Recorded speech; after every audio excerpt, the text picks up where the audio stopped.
ఉత్తరాఖండ్ రాష్ట్రంపై ప్రకృతి మరోసారి కన్నెర్రజేసింది. ఆకస్మికంగా విరుచుకుపడ్డ ఆకస్మిక వరదలతో ఉత్తర కాశీ ప్రాంతం అల్లకల్లోలమైంది. సముద్రం మీద పడిందా అన్న స్థాయిలో మేఘం వర్షించడంతో ఖీర్ గంగా నది పరివాహక ప్రాంతంలో మేఘ విస్ఫోటనంతో ఒక్కసారిగా విరుచుకుపడ్డ బురదతో కూడిన వరద అతి వేగంగా ధరాలి గ్రామంలోకి దూసుకొచ్చింది. ఆ గ్రామంలోని 3-4 అంతస్తుల భవనాలు పేకమేడల్లా కుప్పకూలి వరదలో కొట్టుకుపోయాయి. అక్కడ ఉన్న హోటళ్లు, హోమ్ స్టేలు వరదలో కనిపించకుండా పోయాయి. గుండెలదిరేలా హోరుమనే శబ్దంతో కమ్ముకొస్తున్న జల ప్రళయం నుంచి తప్పించుకునేందుకు ప్రజలు ప్రాణాలు అరచేతిలో పెట్టుకునే పెద్ద పెట్టున ఆర్తనాదాలు చేస్తూ పరుగులు తీశారు. కానీ కన్నుమూసి తెరిచేంతలోనే వరద బురద వారిని ముంచెత్తింది.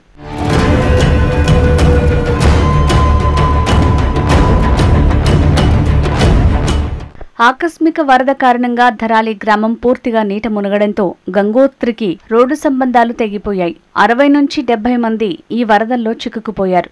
కనీసం 4 మరణించారు. ఈ సంఖ్య మరింతగా పెరిగే అవకాశం ఉంది. కొద్దిసేపటికే సమీపంలోని సుఖీ టోప్లోనూ మెరుపు వరదలు సంభవించాయి. కొండకు మరోవైపున చీలిపోయిన వరద సుఖీ గ్రామాన్ని ముంచెత్తింది. సుఖీ గ్రామంలోనూ కుండపోత వర్షం కురిసింది. అక్కడ కొండ చర్యలు విరిగిపట్టడంతో హార్సిల్, ధరాలి మధ్యలో అప్పటికప్పుడు ఒక కృత్రిమ సరస్సు ఏర్పడింది. ధరాలి విలయ వార్త తెలిసి సమీప దిగువ గ్రామాల్లో భయాందోళనలు నెలకొన్నాయి.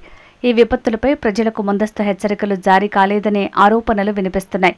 ధరాలి గ్రామం సమీప కొండ మీద నుంచి ఒక వ్యక్తి తీసిన వీడియో ఒకటి ఇప్పుడు వైరల్గా మారింది.